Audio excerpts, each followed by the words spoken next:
안녕하세요. 영화 속 이런 법의 홍정선입니다. 누군가를 칭찬하는 건 100% 정확한 사실이 아니어도 비난받지 않죠. 하지만 누군가를 비판하자면 정확한 사실에 근거해야 합니다.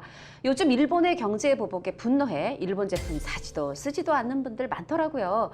이 영화 보시면 내가 감정적으로 이러는 게 아니다. 근거가 생기실 것 같아 준비했습니다. 어떤 영화인지 이조로 변호사와 얘기 나눠보죠. 어서 오세요. 네, 안녕하세요. 안녕하세요. 이조로 변호사입니다. 네, 오늘의 영화 소개해 주시죠.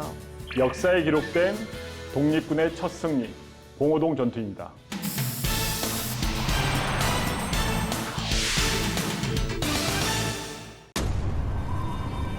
일본군 아새끼들은 어림잡아 500 정도 되는데 대가리 수가 계속 늘고 있어. 전투가 얼마 남지 않았다는 소리 같지. 나머지는 고지로 이동하고 저격전은 후한산으로 간다. 이 새끼들 바싹 달아붙었는지.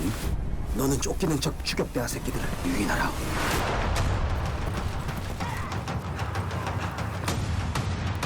됐어. 놈들을 봤어. 같이 가자. 총알도 나눠 맞으면 살 수도 있어. 뱀꼬리까지 완전히 들어왔답니다.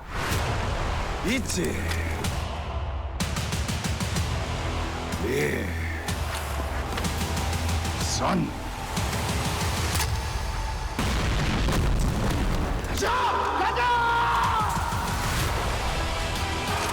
사격. 이러고라도 밀어버리죠. 어제 농사 짓던 인물이 오늘은 독립군이 될 수 있다. 이 말이야. 여기 마지막 조정이야. 뺏기면 전부 끝이야. 섭외하지 말라. 받은 거 그대로 돌려주는 거니까.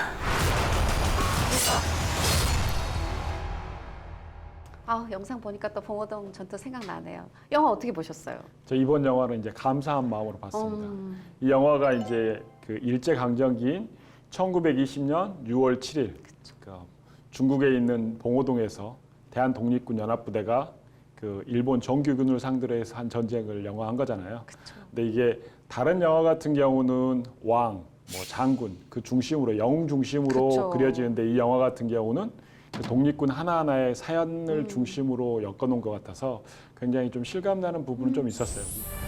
한두 명의 그런 위대한 독립군보다 드려지지 않았던 많은 독립군들의 희생을 다룬 이야기입니다. 일제강점기가 외면하고 싶은 피해의 역사가 아니라 꼭 기억해야 할 저항의 역사다. 그리고 이제 봉오동 전투 하면은 역사책에서 배운 게 홍범도 장군이 이끈 전투로서 독립군이 승리한 전투다라는 기억 정도만 있어요. 근데 이제 이 영화가 현재 우리가 이제 살고 있는 시대가 좀 힘들다고 말하잖아요. 근데 지금보다 더 힘들었던 일제 강점기 시대 때 그 어려웠지만 독립을 꿈꾸면서 희망과 용기를 잃지 않았던 그 독립군 하나하나의 사연과 그 의지 같은 경우, 용기 같은 경우 그려지고 있어서 굉장히 좀 새롭게 다가온 것 같아요. 생각보다 열악하고 고통 속에서 이런 전투를 치르셨구나. 봉오동 전투는 기억해야 돼요. 사실 배우들도 다 연기 너무 잘해가지고 거의 뭐 국사책 찍고 나온 듯이 정말 그 시대 사람들 같잖아요. 예, 예. 그들이 연기를 잘했기 때문에 말씀하신 것처럼 영웅 중심의 전쟁이 아니라 정말 이름만 독립군이지 명예도 없고 월급도 없고 아무것도 없는데 정말 나라 위해서 정말 지금 우리가 이 자유 누리라고 이렇게 목숨 바치셨구나. 아주 뭉클했는데 어느 배우의 연기가 가장 마음에 드셨어요? 이조로 변호사는? 배우 이야기를 먼저 전에 특히 유해진 씨 있잖아요. 황해철 역한 그분 같은 경우가 이제 역사책에 그 독립군 사진 나오잖아요. 그 사진하고 매우 흡사하다는 생각이 들었어요. 딱 얼굴에 나온 장면 자체가. 그쵸. 근데 뭐 유해진 씨라든지 조우진 씨라든지 또 유준열 씨, 그 분대장 역할한 유준열 씨 같은 경우 특히 이제 그 일본군 대장 역할한 기타무라 카즈키 씨 이분들의 연기가 다 특별하게 흠잡을 데 없이 정말 오밀조밀하게 딱 구조에 맞춰서 잘 연기가 잘 된 것 같아요. 근데 이제 특히 이제 기억에 남는 장면 같은 경우를 한다라 하면 이 영화가 이제 그 영웅 중심 영화가 아니라 독립군 하나하나 농사짓던 그쵸. 독립군, 염소 키우던 맞아요. 독립군 하나의 사연을 담고 있는데 그중에 가장 기억에 남았던 몇 가지 장면이 일본군들이 우리 양민들을 이유 없이 학살하는데 맞아요. 거기에다가 이제 즐기잖아요. 네. 그 사냥하듯이 그런 장면 하나하고 그 이장하 역할을 맡던 유준열 씨가 이제 자기 목숨을 그 희생하면서 버릴 걸 각오하면서 이제 일본군을 유인하는 장면이라든지 또 특히 이제 유해진 씨가 황해철 역의 유해진 씨가 이제 칼을 휘두르는 장면이 굉장히 또 인상적이었던 것 같아요. 나라 뺏긴 소문이 우리를 북받치게 만들고 저총 잡게 만들었다 이 말이야. 자, 또 이쯤에서 뭐든 물어봐도 대답 나오는 이조로 변호사니까 묻겠습니다. 사실 봉오동 전투 저도 그냥 국사책에서 독립군이 이룬 첫 번째 승리 뭐 어디요 이 정도뿐이었어요. 그래서 이 영화를 보면서 아 저런 과정을 통해서 됐구나. 와, 참 독립군 연합군이 막 착착착착 마지막에 몰려드는데 그 전까지 너네 진짜 류준열 우리 이장하 죽일 거야? 다 어디 갔어 어디 갔어? 진짜 화까지 났었거든요. 뭐 저뿐 아니라 많은 분들이 잘 알지 못하실 수도 있다 싶어서 여쭙겠습니다. 봉오동 전투 어떤 전투입니까? 역사책에서 배운 거라고는 홍범도 장군이 이끌어서 봉오동에서 승리한 대한 독립군이 승리한 전투다. 그 정도만 알고 있잖아요. 그쵸. 그래서 제가 찾아봤습니다. 보니까 이제 그 독립군 연합부대가 일본 정규군을 상대로 해서 거둔 첫 번째 전투라고 합니다. 근데 독립군 연합부대라고 하면은 대한독립군 그리고 국민해군 그리고 대한북로 독군부 대한신민단 이런 그 독립군 부대가 연합해서 일본군 제19사단 중에 이제 월강 추격대라고 나오잖아요. 네. 거기를 그 격파한 전투인데 이게 이제 1920년 6월 4일 날 대한신민단이 독립군 부대가 이제 일본군을 공격하고 그리고 이제 대한북로 독군부 독립군이 삼둔제에서 일본군 추격대를 공격해 오니까 이제 거기에 이제 약이 바짝 오른 일본군 부대가 그러니까 월강 추격대를 결성해서 이제 우리 독립군 부대의 근거지인 봉오동까지 쳐들어오게 됐을 때 그 둘러싸서 이제 섬멸하게 되는 거죠. 그래서 본격적인 정규군을 상대로 한 본격적인 전투에서 첫 번째 승리라는 게 굉장히 크고 이 전투를 계기로 해서 대한독립군의 사기가 굉장히 진작됐고 그리고 이 전투를 통해서 대한독립군 같은 경우도 한국으로 진격해서 우리의 독립을 쟁취할 수 있다는 용기와 희망을 가졌습니다. 그리고 1920년대 그 무장 독립투쟁에 그 활발하게 그쵸. 전개된 계기도 됐고 네. 이게 1920년 6월 7일 날 있었지만은 청산리 전투, 김자진 장군, 북로 군정서를 이끈 김정희 장군이 이끈 청산리 대첩 같은 경우도 같은 해 10월 달에 있었던 전쟁입니다. 네. 영화의 마지막 장면에서도 어디로 이동하죠? 청산리라고 나오는 게 그쵸. 이제 청산리하고 연결되는 그 전투하고 다 연결되는 거여서 항일 무장 투쟁에서 굉장히 그 족적을 남긴 네. 첫 번째 승리로서 기념비적인 승리라고 볼 수 있습니다. 오늘 밤 봉오동 상촌까지 추격대를 유인할 겁니다. 이쯤까지 오게 되면 그들이 아주 후끈 달아오를 거야. 한 번에 모를 방법이 딱 하나 있디. 나라 뺏긴 소문이 우리를 북받치게 만들고 저총 잡게 만들었다 이 말이야.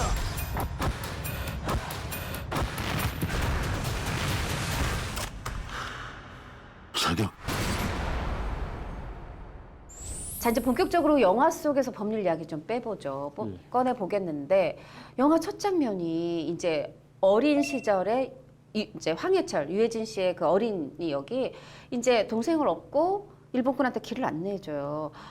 근데 그 대가로 먹을 걸 주는데 거기에 폭탄이 들어있잖아요. 그래서 동생이 이거를 탁 안고 사망을 해요. 거기에서 이제 유해진 씨, 이 황해철 씨의 이제 분노가 끌었겠죠. 이런 일본군 길도 알려줬는데 폭탄 준 이거 어떤 죄를 물어야 될까요? 이건 살인죄입니다. 당연히 이제 먹을 거를 대가로 이제 먹을 걸 주는데 지금 시대가 아니고 어려운 시대. 지금 시대에도 먹을 걸 주면은 당연히 열어보는 게 사람의 그렇죠. 당연히 인지상정이잖아요. 근데 그때는 먹고 살기도 힘들어서 그 먹을 걸, 그 길 안내한 대가로 먹을 걸 줬는데 거기에 폭탄이 같이 들어 있었어요. 그럼 당연히 이거는 총으로 사람을 쏴 죽이거나 칼로 찔러 죽이거나 똑같은 살인죄입니다. 이거 똑같은 거라고 볼 수 있기 때문에 유해진 씨의 동생에게는 살인죄, 그리고 유해진 씨에게는 살인을 하려다가 그 상처만 입혔잖아요. 그래서 미수? 살인 미수죄. 그래서 살인죄하고 살인 미수죄가 성립할 것 같습니다. 예. 그렇군요. 이 영화는 굉장히 진지한 듯하지만 유해진 씨잖아요. 누굽니까? 유해진 씨 또 특유의 유머가 영화에 이렇게 리듬감을 주고 특히 이제 조우진 씨와 이 알콩달콩 요것도 굉장히 재밌는데 유해진 씨가 거기서 좀 반복적으로 몇 번 일본군을 속이는 게 있잖아요. 폭탄을 딱 던졌는데 그게 가짜 폭탄이에요. 사실 그게 진짜 폭탄으로 펑 터트려 죽이기 전에 그 가짜 폭탄이 왜 이렇게 고소하고 왜 이렇게 재미가 있는지 아주 신이 났는데 만약에 그때 일본군한테 잡혔다. 그럼 사람 아무도 안 죽었어도 가짜 폭탄이라 안 죽었어도 뭔가 너 왜 우리 속였어 하고 뭐 어떤 사기죄를 적용할까요? 그러니까 사기죄는 안 됩니다. 그러니까 사기죄 같은 경우는 사람을 기망해서 재물 또는 재산상 이익을 교부받거나 제3자가 재물 또는 재산상 이익을 교부받게 하는 게 하면 성립하는 범죄인데 특히 사기죄는 재산죄입니다. 재산적인 이해득실, 재산적인 득실이 있어야지만 발생하는 건데 지금 같은 경우 속이거나 사실과 다른 얘기를 하면은 사람들이 사기치지 마, 뭐 사기다, 뭐 그런 말 하잖아요. 네. 이거는 이제 일반적으로 쓰이는 말이고 사기죄는 재산죄이기 때문에 사람을 속여서 재물 또는 재산적 이익을 취득해야지만 성립되는 범죄입니다. 지금 같은 경우는 속이기만 했기 때문에 그 사기죄는 되기가 어렵습니다. 네, 우리 영화 속 이런 법 아주 열심히 시청해 주시는 분들은 지금 몇 번 복습하면서 이제 좀 들어오셨을 거예요. 사기죄는 재산죄다. 뭔가 경제적인 그쵸 손실을 끼쳐야 되는. 자, 그래서 이거는 그래서 이제 말씀을 드리면 뭔가를 훔치잖아요. 네. 훔치면은 절도죄입니다. 그렇죠. 재물을 훔쳐야지. 그래서 사람의 마음을 훔친다. 이건 절도죄가 안 됩니다. 재물이 아니기 사랑이죠? 때문에. 아유, 또 사랑꾼 면모를 드러내시는데 아니 또 영화에서 보면 아니 우리나라를 뺏은 것도 모자라서 아니 말로는 자기네랑 뭐 국민이라고 이러면서 한국 시민이라고 하면서 우리나라 양민들을 학살해요. 막 독립군도 사살해요. 이게 전쟁 중이지만 이거 살인죄 맞죠? 명백한 살해 행위입니다. 그것도 한 명이 아니라 여러 명이 있기 때문에 그 수만큼 살인죄가 성립이 될 텐데 처벌되기는 어렵습니다. 왜 그러냐면 공소시효가 지났고 그리고 일본군들이 아마 이미 사망했을 거 아니에요. 그 당시에 1920년도니까 지금으로 99년이 지났으니까 그쵸. 공소시효가 지났고 이 일본군들이 사망했기 때문에 처벌하기는 어려울 것 같습니다. 공소시효가 지났다. 그리고 또 그 범인인 일본 군들도 또 사망했고 그래서 처벌할 수가 없는 건데 이렇게 어떤 용어가 탁 나왔을 때 바로바로 또 짚어보는 게 공부 잘하는 비법이에요. 공소시효란 말 하셨거든요. 공소시효가 뭔가요? 예, 공소시효를 말하면 공소라는 단어를 먼저 알아야 되는데 공소 같은 경우는 무엇이냐면 검사, 수사기관에서 수사를 해서 이 피의자가 죄가 있는 것 같으니까 처벌해 달라고 법원에 소를 제기하는 게 공소입니다. 네. 이 공소의 시효는 형사시효의 일종인데 검사가 그 일정 기간 네. 공소를 제기하지 않으면 국가의 형벌권이 소멸하는 제도가 공소시효입니다. 그래서 공소시효가 지난 범죄에 대해서는 그 검사는 공소를 제기할 수가 없습니다. 그리고 공소시효가 지난 범죄 같은 경우는 수사 단계에서는 불기소 처분을 하고 재판 단계에서는 면소 판결을 하게 됩니다. 보통 이제 공소시효를 연장시킨다든지 뭐 하려고 외국으로 도피하는 경우가 있습니다. 예를 들어서 살인죄 같은 경우는 사형이 되는데 그렇죠. 최고 법정형이 이 살인죄 사형 같은 경우는 공소시효가 25년입니다. 그리고 약한 범죄 같은 경우는 1년의 공소시효도 있습니다. 그래서 공소시효는 그 법정형에 따라서 범죄의 경중에 따라서 25년에서 1년 사이가 되는데 이런 공소시효를 정지시킨다든지 공소시효를 네. 도과시키려고 외국에 나가는 사람들이 있습니다. 그렇죠. 처벌을 피할 목적으로. 그러나 외국으로 도피한다고 하더라도 공소시효는 정지됩니다.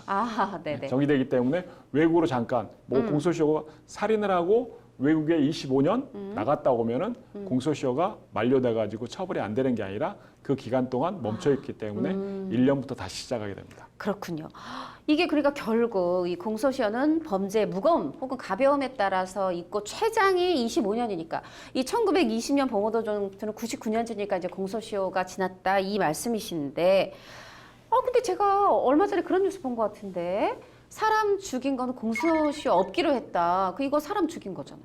네, 맞습니다. 그러니까 공소시효에 대한 규정이 이제 개정이 되면서 이제 좀 연장이 됐어요. 근데 특히 또 사람을 살해한 범죄로 사형에 해당하는 범죄에 대해서는 공소시효를 적용하지 않는다라는 규정이 공소시효 적용 배제 규정이 신설됐는데 2015년 7월 31일 날 신설됐습니다.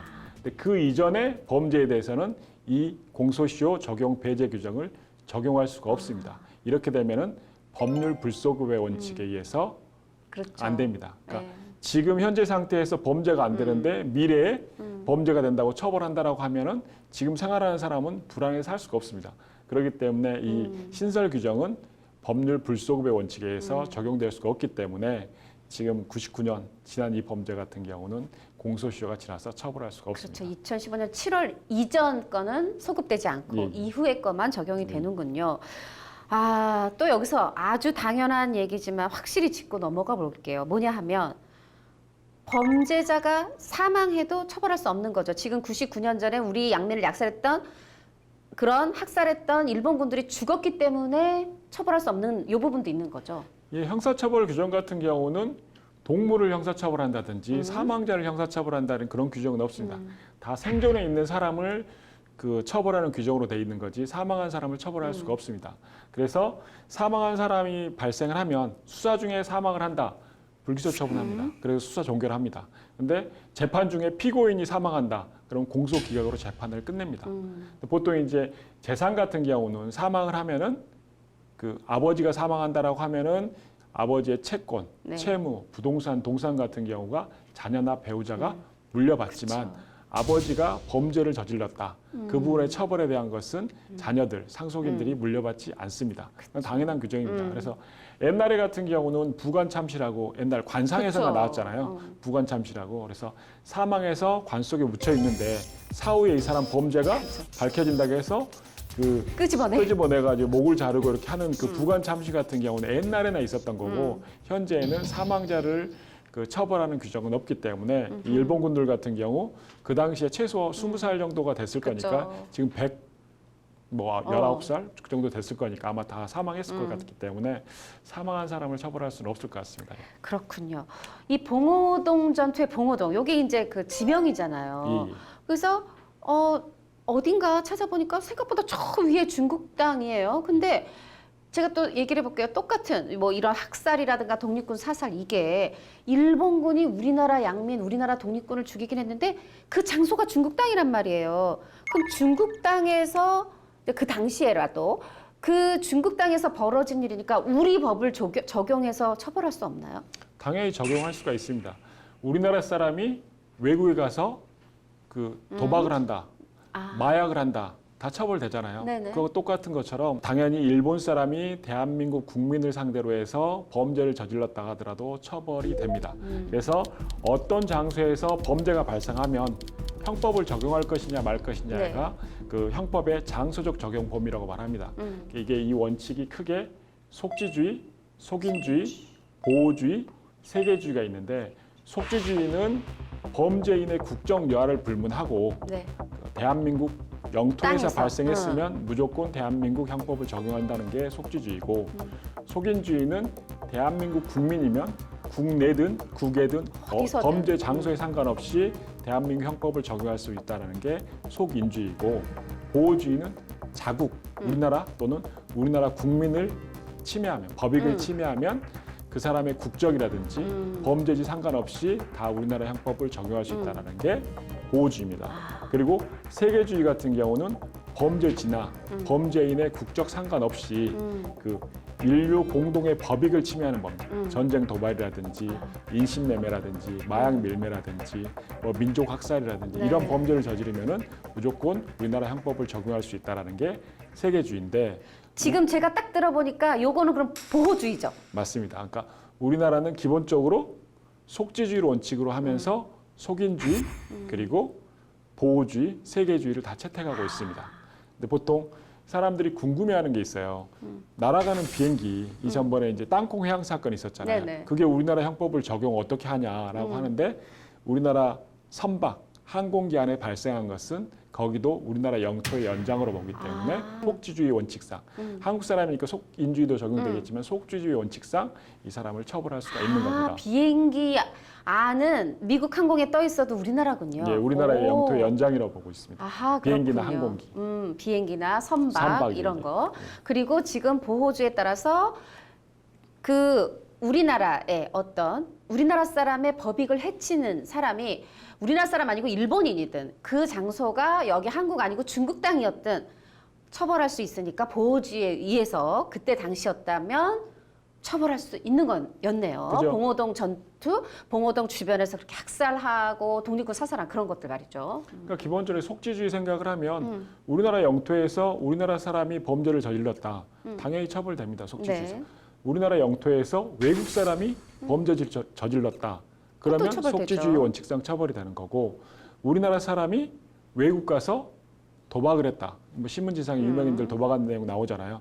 이 사람은 대한민국 국민이기 때문에 속인주의 원칙상 그렇죠. 우리나라 땅은 아니잖아요. 속인주의 원칙상 처벌이 가능한 거고 지금 내용 같은 경우 일본군이 중국 영토에서 대한민국 양민들을 학살했기 때문에 이거 같은 경우는 대한민국의 법익, 국민의 네. 법익을 침해했기 때문에 보호주의상 그 처벌이 충분히 가능합니다. 네, 또 이 봉오동 전투 영화에서 보면 이런 장면이 있잖아요.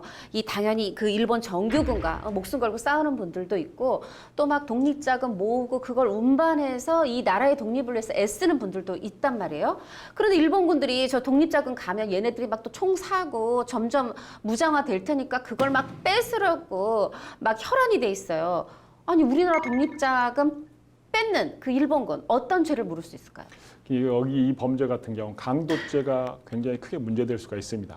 강도라는 것은 폭행 협박을 통해서 타인의 재물 또는 재산상 이익을 강취하거나 그쵸. 제3자가 삼자에게 주게끔 하는 게 이제 강도죄인데 지금 내용 같은 경우는 독립자금 같은 경우는 타인의 재물, 우리나라 그 독립군의 재물이잖아요. 근데 일본군들이 빼앗으려고 총을 쏘고 뭐 칼을 휘두르고 하잖아요. 네. 폭행 협박을 수반해서 빼앗으려고 합니다. 여기서 폭행 협박 같은 경우는 반항 불가능하거나 항거 불가능한 기절시키거나 뭐 이렇게 총 쏘는 것도 당연히 그 강도죄 그렇죠. 폭행 협박에 포함됩니다. 그래서 강도죄가 성립될 수가 있는데 그냥 강도죄가 성립되는 게 아니라 두 명이 합동해서 한다든지 그렇죠. 흉기를 휴대하고 한다든지 야간에 강도죄를 주거 침입해서 강도죄를 범하면은 특수 강도가 됩니다. 지금 같은 경우는 일본군 한 명이 하는 게 아니라 그렇죠. 두 명, 세 명, 여러 명이 또 총기, 흉기를 그렇죠. 휴대하고 그 독립 자금을 빼앗으려고 하는 거기 때문에 특수 강도가 되는데 빼앗진 못해요. 네. 근데 특수 강도의 미수가 됩니다. 여기서 끝나는 게 아니라 상해를 입히잖아요. 네. 거기에다가 또 살인까지 하잖아요. 이진성 그렇죠. 그 독립 자금을 그럼요. 운반하던 사람을 사람이 죽이죠. 그분 이진성 네, 그분이었잖아요. 그분 살인까지 하잖아요. 그래서 여기 이거 같은 경우 강도 상해, 강도 살인죄가 성립될 수 있는 범죄입니다. 여기 지금 특수 강도 얘기하실 때 2명 이상 흉기 이건 우리가 많이 들었는데 제가 딱 들었어요. 야간에 하면 만약에 흉기 없었어도 혼자 있어도 특수 강도죄예요? 네. 야간에 주거에 침입해서 강도죄를 범하면은 특수 강도가 됩니다. 아 혼자 해도 흉기가 없어도 예. 야 요거 재밌네. 밤이라는 특수성, 위험성 아. 그런 것 때문에 그러니까 두 명이 한꺼번에 하면은 여러 명이 하니까 이제 집단성 때문에 그렇죠. 불법성이 가중되는 거고 흉기를 휴대하면 수단 자체가 위험하잖아요. 네. 근데 밤에 하면 야간이라는 특수한 상황에 굉장히 불안한 마음이 있기 때문에 이렇게 특수 강도를 보고 있습니다. 봉오동 전투 보고 뭘 느끼셨어요? 그러니까 저는 이제 역사책에서 잠깐 봤던 봉오동 전투를 홍범도 장군이 이끌었다는 내용 정도밖에 아니었는데 농사짓던 독립군이 뭐 염소 키우던 독립군이 하나하나가 모여서 봉오동 전투를 승리로 이끕니다. 그러니까 저 같은 경우 개인적으로 생각했던 것은 그 모래 하나하나가 모여서 아름다운 백사장이 되잖아요. 네. 의미 없어 보이는 조각 하나하나가 모여서 모자이크가 이루어지는데 그게 아름다운 작품이 되듯이 이 독립군 하나하나 농사짓던 독립군, 염소 키우던 독립군, 그 노졌던 독립군이 모여가지고 이거를 봉오동 전투를 승리로 이끕니다. 네. 그래서 저는 1 더하기 1은 2가 되는 거, 1을 10번 더하면 10이 되는 것은 산수에서만 통하는 일이고 사람이 한 가지 마음으로 뭉쳤을 때는 그 합이 훨씬 커질 수 있다. 그러니까 1 더하기 1이 2가 되는 것은 산수이지만은 사람의 마음으로 합쳐진다라고 하면은 2가 아니라 200, 2000 그 이상이 될 수가 있다라는 생각이 들었습니다. 너무 멋진 말이네요. 저도 한마디 보태자면 한 사람의 10걸음보다 10사람의 한 걸음이 더 큰 힘을 냅니다. 이재로 변호사와는 또 오늘 여기까지 얘기 나누죠. 고맙습니다. 네, 감사합니다. 안젤리나 졸리의 장남 매덕스가 동시에 합격한 미국의 대학들을 뒤로하고 한국의 대학을 택했습니다. 평소 K-팝을 좋아하는 아들의 선택을 엄마인 졸리는 자랑스럽다고 응원했고요. BTS의 활약만큼이나 이 K-팝의 세계적 인기를 다시금 실감하게 한 일이었는데요. 매덕수군 입학 앞두고 한국어 배우고 있다는 얘기 들으니까 더 많은 외국인들이 한글을 배웠으면 하는 꿈이 생기더라고요. 다른 어떤 문화재를 보는 것보다 직접 한글을 배워보면 우리 문화의 우수성, 우리 민족의 대단함을 알게 되지 않을까 싶어서입니다. 너무 익숙하다고 그 소중함 잊으면 안 되죠. 봉오동 전투가 벌어지던 그때 우리는 우리말을 자유로이 쓸 수 없었습니다. 지금 우리가 우리말을 쓸 수 있음에 감사하며 곱게 써서 아름답게 지켜나가야겠습니다. 다음 주에 다시 올게요. 고맙습니다.